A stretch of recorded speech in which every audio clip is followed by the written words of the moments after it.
Hello, community. You are listening to Conversations with Chanda, where leadership gets real and personal.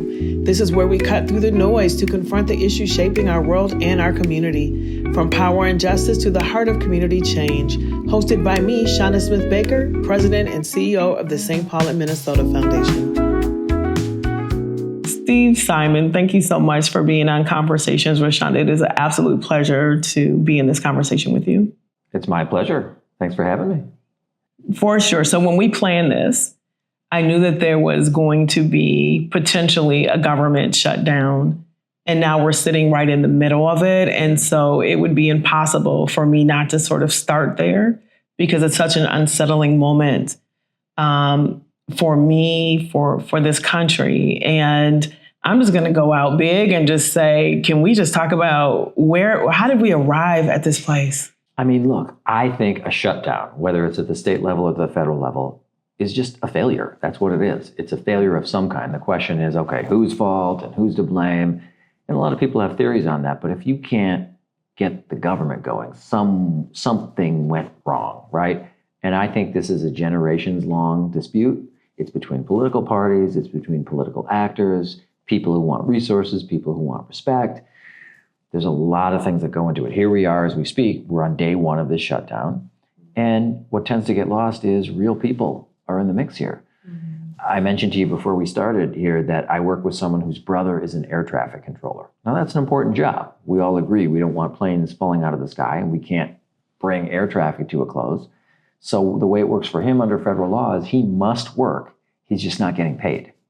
So I get that, but that's the kind of hardship we're seeing. And then there are others who are furloughed without pay. That's also a hardship of a different kind, right? Mm-hmm. And things grind to a halt and you only have essential services. So the bottom line with me is it's just a failure. When that happens, it's not a victory. It's not something to cheer. It's just a failure when you get to the point where you can't do the basics like fund the government. So it speaks to some deeper issues for sure. Yeah. And, those deeper issues are eroding public trust. And so one of the most democratic things I believe you can do is vote. Yeah. And we know that there have been communities that have been disenfranchised, that haven't participated. There are people that are just sort of throwing their hands up because they don't believe that they can make a difference. And so what is the impact? Can you even articulate what the impact of this type of moment is on folks believing that voting matters? I absolutely can. I go all over the state. I'm very proud of that. It took me about 5 minutes into this job to figure out the worst thing anyone could do in my job is to sit behind a desk in St. Paul all day. We got a big state. We got 87 counties, 5.7 million people. So I travel around a lot around Minnesota. And there are a lot of reasons people don't vote. And we could talk about that a lot. Mm-hmm. But one particular reason we're all familiar with is the person who says, it just doesn't matter. Not mathematically that it doesn't matter. They get that, one more vote is one more vote. But people who say, look, no matter what I do or who I vote for, I'm not going to get the outcomes. I'm not going to get the results. Nothing's going to change. It's going to be the same old. We're going to be stuck in a rut like always. And when you have something like a shutdown, this just strengthens that feeling. The person who says, why should I vote? Mm-hmm. Look, we're just going to get stuck again. I get that. If you want to hear my response to that, the person who says that, what I tell people who feel that way, and by the way, they're not necessarily wrong to feel that way. I think every one of us has felt that way, even for a second. Even if it's just a fleeting thing, we've felt that way. But what I always say to that person is, no matter what the headlines say, no matter what you're feeling, it's okay to feel that. Just don't give into it. You can feel it and overcome it and vote. Why? Because the way I look at it is, voting is in your self-interest. It's not an act of charity. It's not a nice thing to do. It's not like a blood drive where it's like, oh, please do this thing that's going to help someone else. No, this helps you because people in communities that vote tend to get more attention. And if you tend to get more attention, it means you tend to get more of the stuff you want. Not always. I'd be a fool to say, all you got to do is vote and your biggest wishes will come true. Of course not. No, that's naive. But look, if you vote, you're going to get attention. And if you get attention, you're in a better position to get some of the stuff you want. So that's what I say. Don't lose hope. Don't lose faith. It's easy to, I get it, but that's what we're up against. Former Representative Ruth Richardson was on the podcast, And in that podcast, she said that if didn't vote was on the ballot, it would win every time. And so we all are leaning into this moment with feelings. We either love it and it's going in the right direction, or we hate it and we think democracy is broken. Like there's extremes that we are navigating in. But I was really struck by this idea that there's so many opinions and people leaning in and certainly feeling on the ground, right, the outcomes of decision making in their daily lives. But yet and still, if didn't vote was on the ballot, it would win every time. How do we reconcile that? Because you are simply saying that no matter how you feel, it's in your best interest. Right. And not voting is still a position. Yeah. And so how should we think about that? And what actions do you think we can think about taking? So I saw some words on a T-shirt a few years ago that spoke to me. And the words on the T-shirt said, failure to vote is not an act of rebellion, it's an act of surrender. I kind of like that frame, which is, look, you may think you're striking a blow for some cause, you may think you're sending a message, but really you're kind of giving up. And when you don't vote, or if a particular community doesn't vote, you're sort of giving someone an excuse to ignore you. And that's the worst thing. No one should be ignored. And everyone in power should have to pay attention to the people they represent, whether they agree with them or don't, like them or don't, live around them or don't. And so don't give anyone an excuse to ignore you. That's what I say. Don't give up. It's okay to feel the feelings. It's okay to be frustrated or angry or whatever, but don't let them convince you to give up your right to vote. A hard-fought right, after all, let's face it. But don't do that. Don't do that. Don't give up. Don't surrender. You're not, the only message you're sending is, now it's okay to ignore me. Yeah.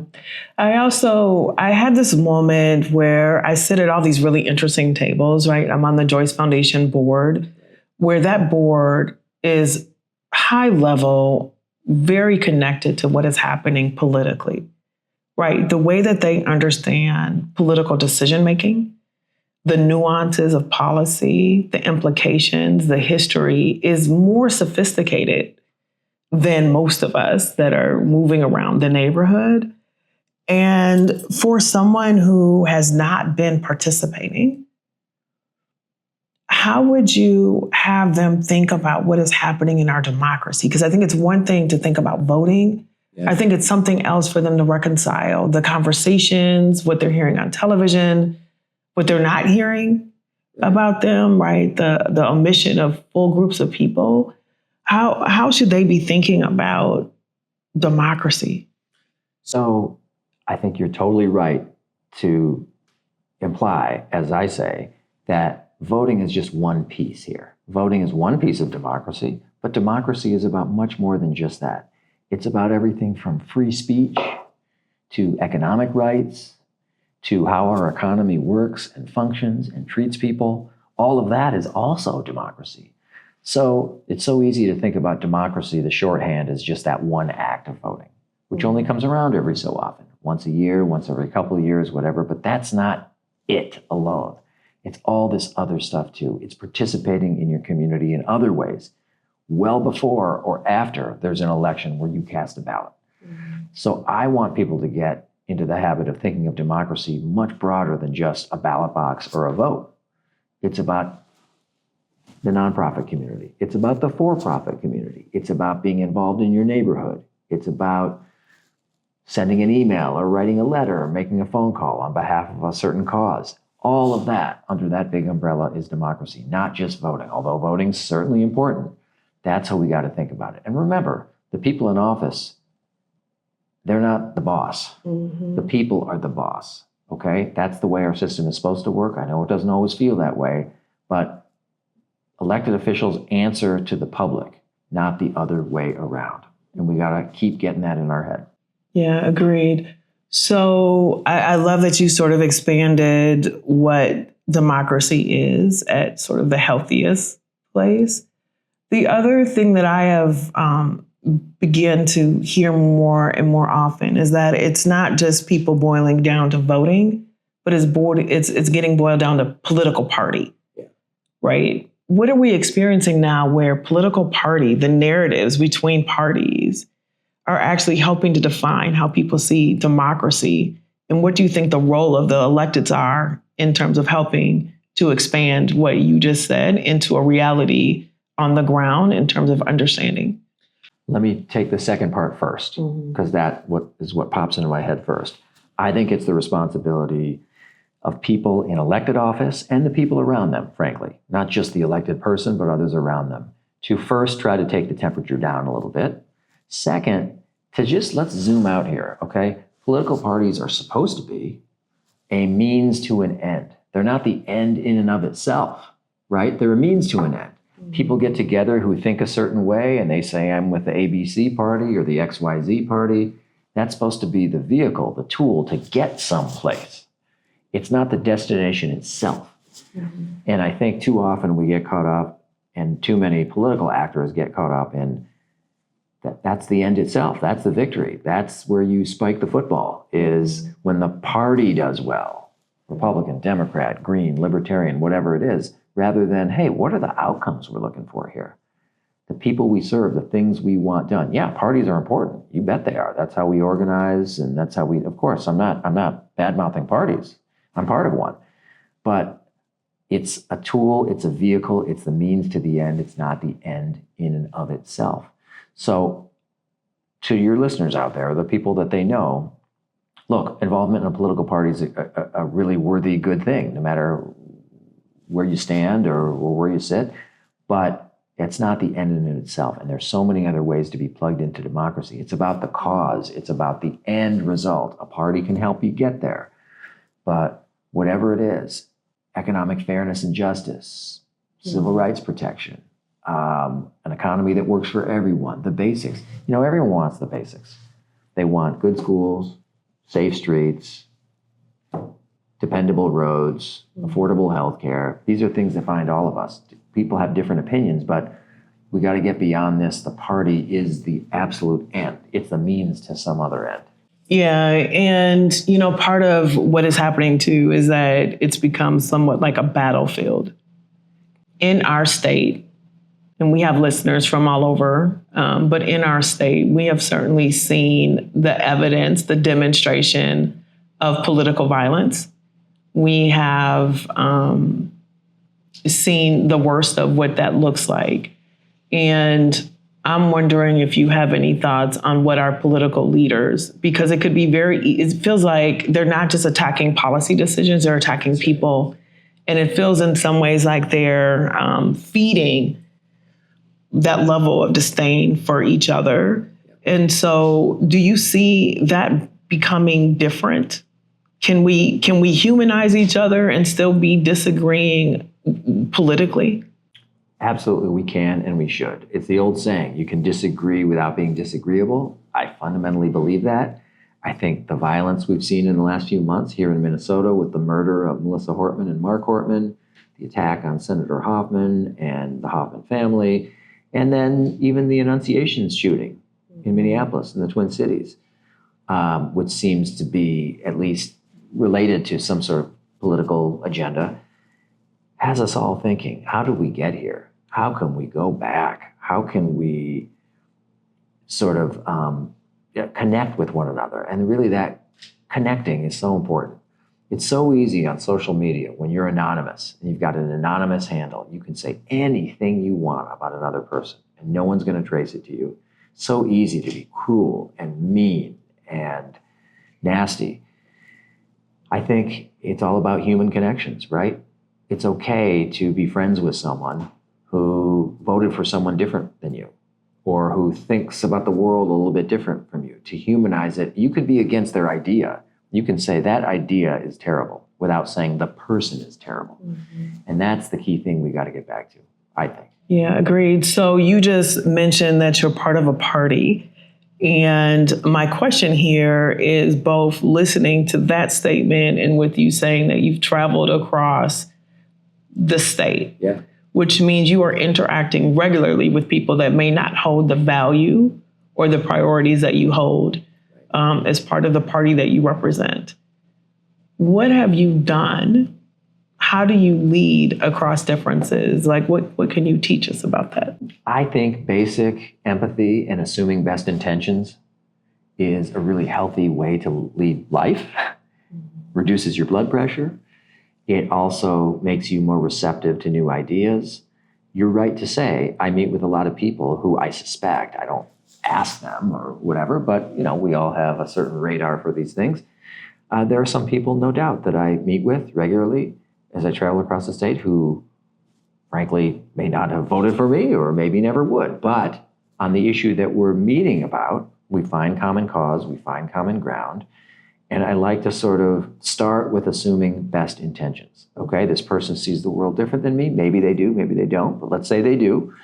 I'm going to assume that they're honest and thoughtful and patriotic and mean well, right? Unless and until they tell me otherwise, I'm going to assume that. So that's what I do. That's the way I like to lead my life. I'm imperfect like everyone else, but I like to start there. Okay, this person sees things differently. And I think that has been a successful thing for our office. Look, we rely on a lot of partners. Take voter outreach, for example. We rely on people who are trusted voices in their community. We have a small voter outreach team. We can't be everywhere. We got 5.7 million people. We have to rely on partners, whether it's nonprofits, foundations, for-profit, other community organizations. They're the trusted voices in their community.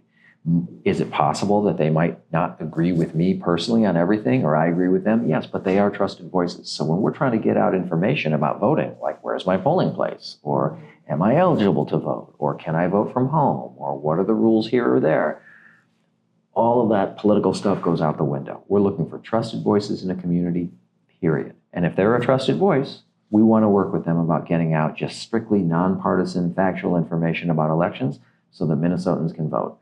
So the work itself, in our case, lends itself to the approach of, hey, if they're a trusted voice, let's just assume the best intentions and let's work together on what we agree on. There will be many people listening that may fully understand what a Secretary of State does. And then there's others that never even heard of the role, have no idea. Could you just shed a little bit of light on what do you do? Sure. I'll tell you what we do. So we've got a lot of duties in our office that are in the state constitution and in state law, but if I had to boil it down, it's three things. The biggest part of our office by head count is not the one that most people think it is. We have a business services department. What does that mean? Well, when you start a business in Minnesota, and I'd say in any state, pretty much the first thing you're going to do is not hire someone, is not get an office. It's going to be, you have to make that thing come alive legally, like as an official thing, so you can get a bank account and do all the other things. And so you file the initial papers to get a business started with our office. Now, there are a lot of other things downstream that you also file with our office, but we're sort of the welcome mat for Minnesota businesses. So that's the biggest part of our office by head count. We also run a program called the Safe at Home program. Safe at Home is an address confidentiality program for victims of domestic violence or stalking or sexual assault or others who have a fear for their physical safety or their family's physical safety.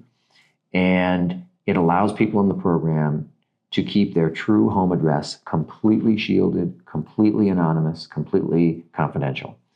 And we do things like help them get their mail through alternate channels, help them vote in ways that don't disclose where they actually live. So that's life-saving work. But I'll save the one for last that most people know.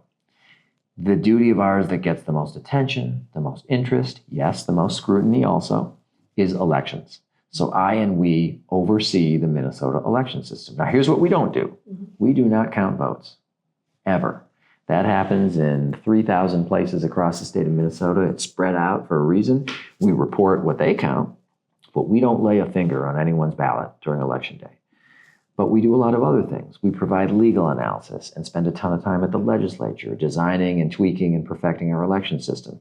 And we do voter outreach work, where we urge people in Minnesota to vote. So bottom line there is I like to say that we are in the democracy business, and it is one heck of a time right now in 2025 to be in the democracy business. We often hear about fair and truthful elections, integrity in the process. There has been a narrative around not trusting that process. Do we have a problem with election fraud in our state? No.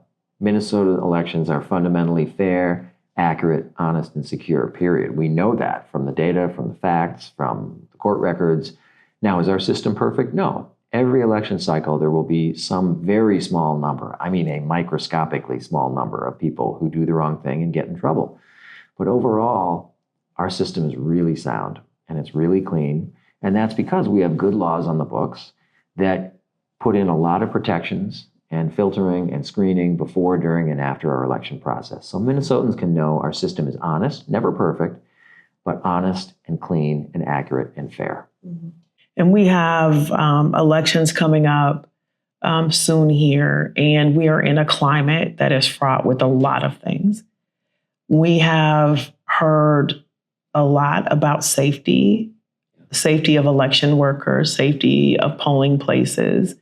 As we move into this season, who do you work with to ensure that polling places are safe and those that are working in them and voting there are protected?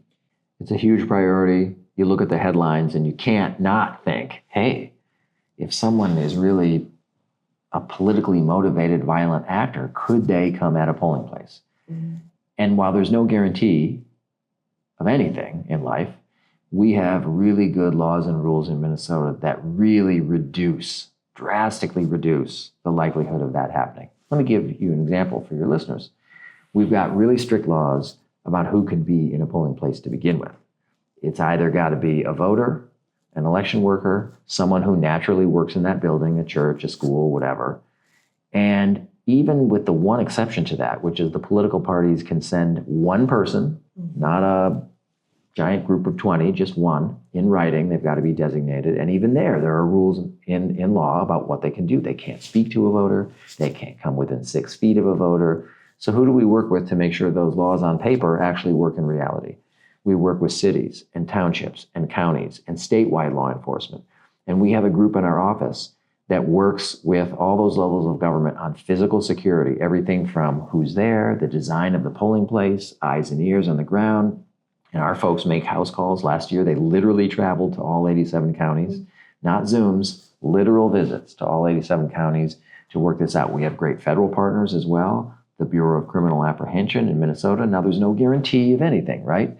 But we've got the folks on the ground and we've got the good laws that make it far, far less likely, very remote. And we have not had problems in Minnesota with violence or even threats of violence. You never know, though. You're only as good as your weakest link. And so we make that a priority. Sure. I'm going to go back to sort of the 3 purposes that you laid out more broadly to the one in the middle, number 2. Yeah. Which is around protection of addresses. Yeah. Do you have a thought about protecting the addresses of our elected officials? Yes. In fact, we have some elected officials who have been and currently are in that Safe at Home program.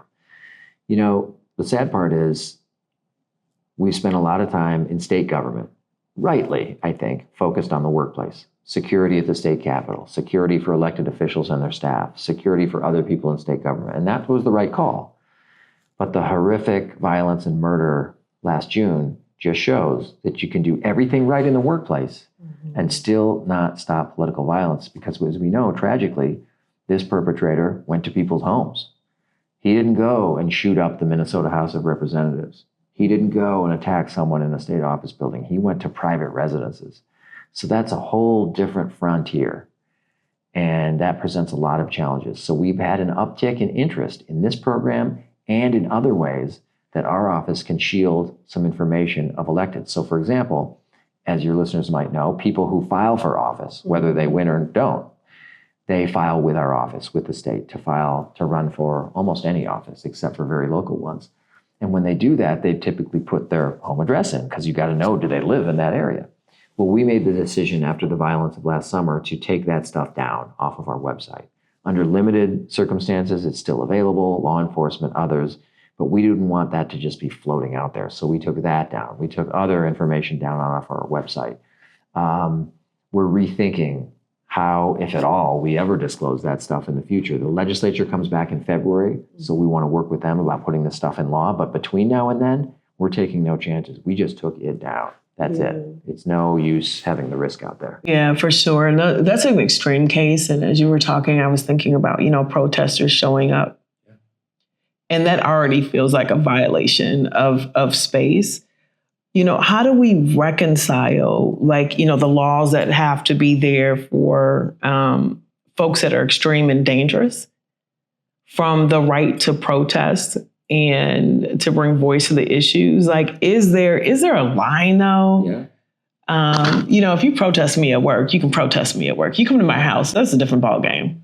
I totally agree. You have put your finger right on the big challenge here is how do we get through a balance of public officials? Look, like I said earlier, they answer to the voters. They answer to the citizen. We don't bow and curtsy like elected officials are kings and queens in this country. They're everyday folks. That's the way we like it. It's the way it should be. And it's not a big ask to say, hey, I ought to know where they live. I might never go there, but I want to know that my state senator or my mayor or my county commissioner or my secretary of state, where they live, and that's okay. I don't mean any harm. But I want to know that they're not a robot. They're a real person who goes grocery shopping and does the daily life things. On the other hand, given this climate of violence, does everyone need to know where everyone lives? Are we making them more of a target? I think maybe the line to draw that I think people in Minnesota are getting towards is, okay, this information is somewhat available. It doesn't have to be on a website, but if you look for it, you can find it. But then we provide some security, whether that's cameras or, depending on the office, some private security or law enforcement or someone. Maybe that's the balance we seek. Boy, I wish I had the ultimate perfect answer, but that's the balance here. We want our public officials to be not just figures in hiding. We don't know who they are, where they live, but we don't want to mark them for potential violence. Yeah. One of the last presentations I had the opportunity to be in was following the pandemic with you, where I was listening to how quickly you had to evolve the way that we voted during the pandemic because we couldn't gather, we couldn't go to polling places. It leads me to my question around technology advancements, technical advancements in election. Where do you see the future of this going? Are we still going to be, filling in the dots and putting it in the counter, or where do you think it is heading, and what might we need to understand about that? So, not to hijack your question, but one way that question sometimes comes at me is someone will say, "Hey, will we ever be able to just vote online?" Yep. Right? I know we can vote from home. We can order the paper ballot to come to us at home. And shameless plug here, mnvotes.gov is our website. So anyone who's got an election coming up this year or next year, if you want to vote from your kitchen table or couch, you can have that come to you. You don't have to go to a polling place if you don't want to. But I get the question about online voting. And what I would say is, in theory, that's great, and I would support it. The problem right now is it's just not secure, right? Someone intercepting it, hacking it, somehow compromising it, right? All the smart people in the tech world say we're not there yet. But look, who knows in 5 years or 10 years? Maybe we'll look back and say, oh, remember those quaint days when we were all worried about that, but now we've got the fix. So theoretically, imagine what that could do. If there's some, I don't know, who knows? Is it a retina scan or a fingerprint or something so we know it's the real person? I'm encouraged that maybe someday we'll get there. We're not there yet. I wouldn't support it literally today in 2025 for security reasons.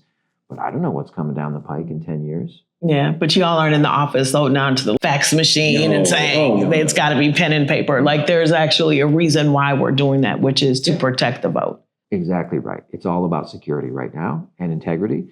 But who knows? I mean, the beauty of technology is it opens up new worlds, new doors, and maybe the day will come sooner than we think when we can do that. So were you a little policy wonk child walking around in school with a tie on talking about, okay, how did you arrive? No, I loved my baseball card collection and all that little kid stuff too. But I will tell you, when I was a kid, one thing that was a game changer for me. So when I was growing up, my parents had 2 written news sources. Okay. I'm dating myself here. This is pre-internet.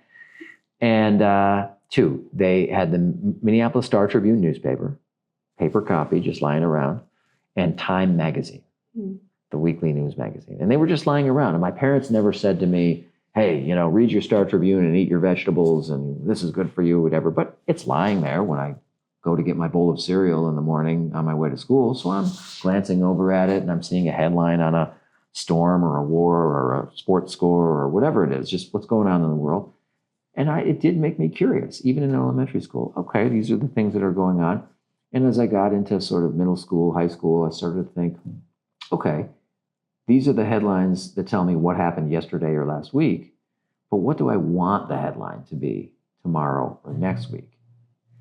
What do I want it to be? And then that led, for me anyway, there's no right, true, correct path, but for me that led to, okay, well, part of that is people who get elected to office can have an outcome, an influence on those outcomes.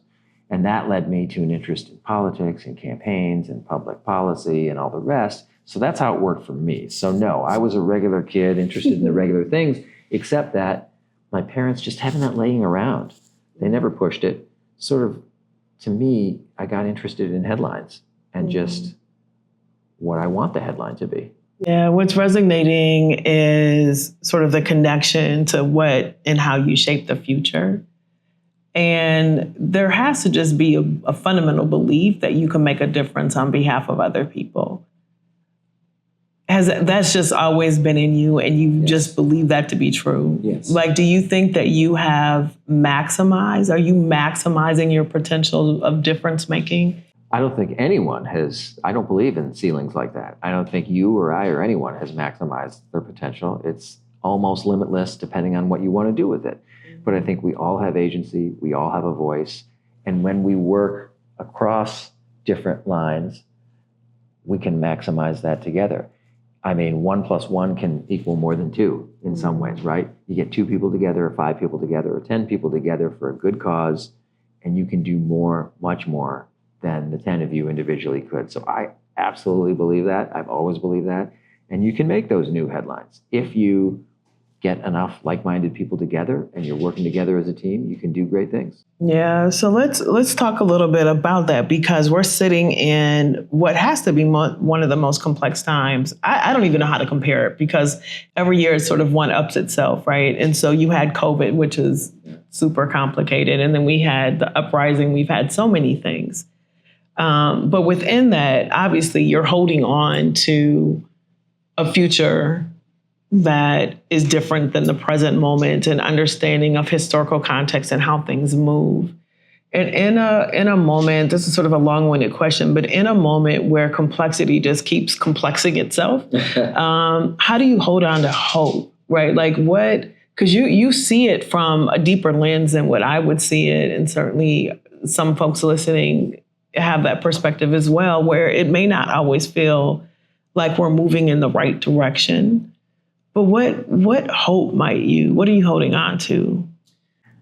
You mentioned COVID, and that to me is a good life lesson, the way I try to think about things. Maybe I fail sometimes, but I try hard, which is those things are stress tests. Something like COVID or the uprising we had in 2020, those are stress tests. And if you can pass that test, those bad things that happen, those unforeseen things that happen, totally unpredictable. I mean, here we are in early 2020, and all of a sudden a once-in-a-century pandemic washes over us. Where did that come from, right? But if you can get through and pass those stress tests, it makes you even stronger going forward.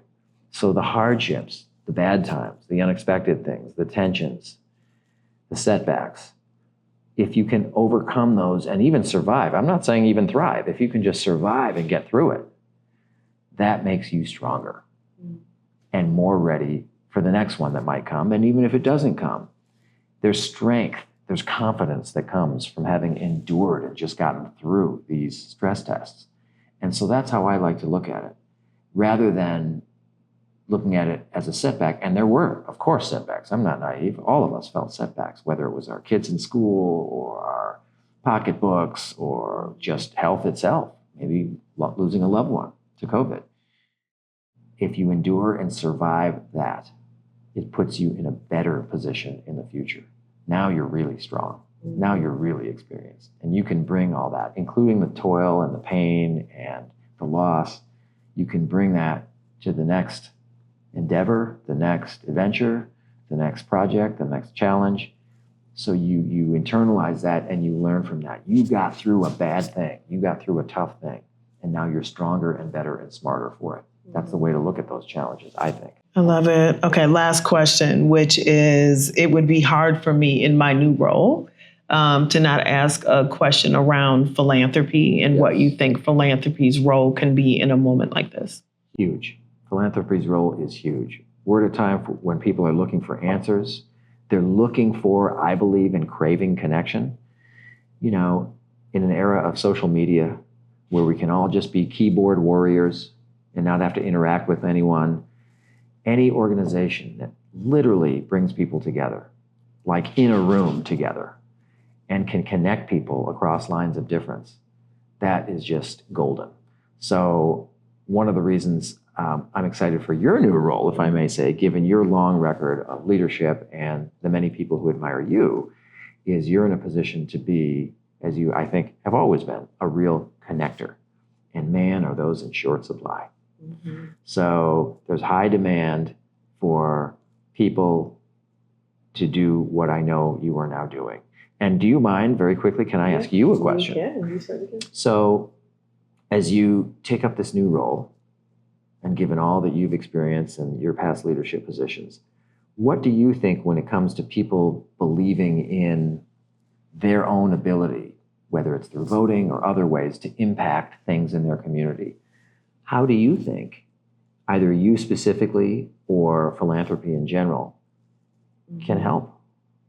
Well, I think I'll land on both sides of that question if I could. Yeah. One is, you know, I think about moments in my life where it's like I wanted to take a step, but I didn't know if I could. And then someone comes by and sits there and says, that absolutely is a step you need to take.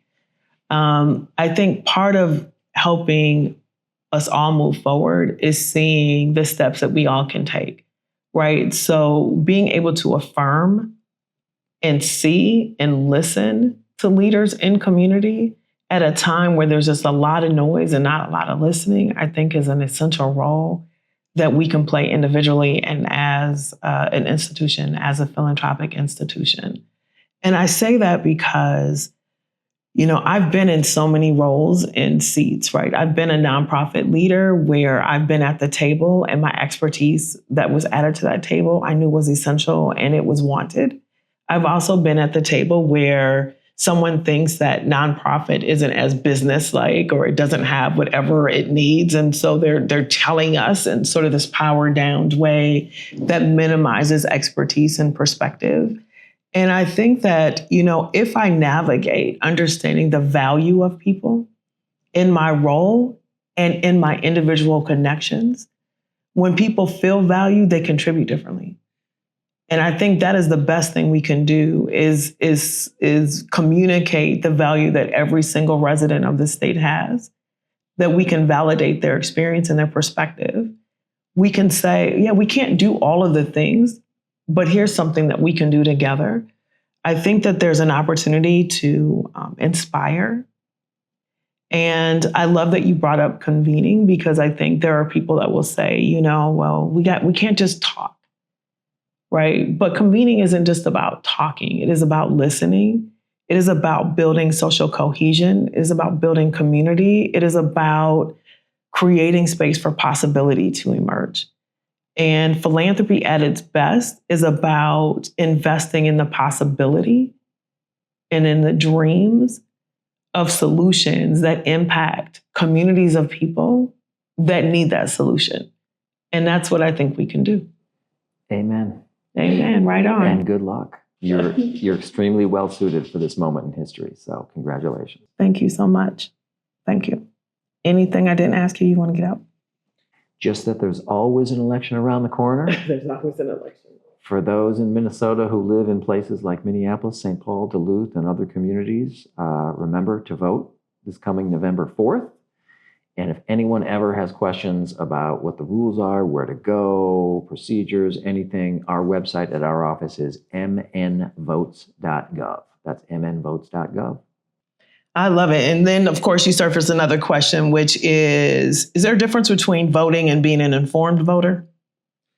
Well, I always want to be careful here. Okay. There's no requirement in the Constitution. It just says you got to be 18 and a citizen and a resident. They don't say you have to know anything or study, right? So there's no legal requirement. But yeah, overall, I mean, I think, yeah, get information and ask tough questions. You know, you're the boss. They're working for you or seeking to work for you. So don't be shy about asking them, what are you going to do? What are you not going to do? Where do you stand on this? Where do you not? So, you know, find out information about those candidates. It's, you know, there are a lot of resources out there, whether it's the League of Women Voters who do forums at all levels of government or other groups. Find information about who and what is on your ballot. Awesome. Thank you. Thank you. Thank you for listening to Conversations with Chanda, hosted by me, Chanda Smith Baker, President and CEO of the St. Paul and Minnesota Foundation. To hear more conversations with changemakers, visit conversationswithchanda.com, conversationswithchanda.com, or find us on YouTube or wherever you get your podcasts. If you'd like to learn more about the work at the foundation, please visit spmcf.org.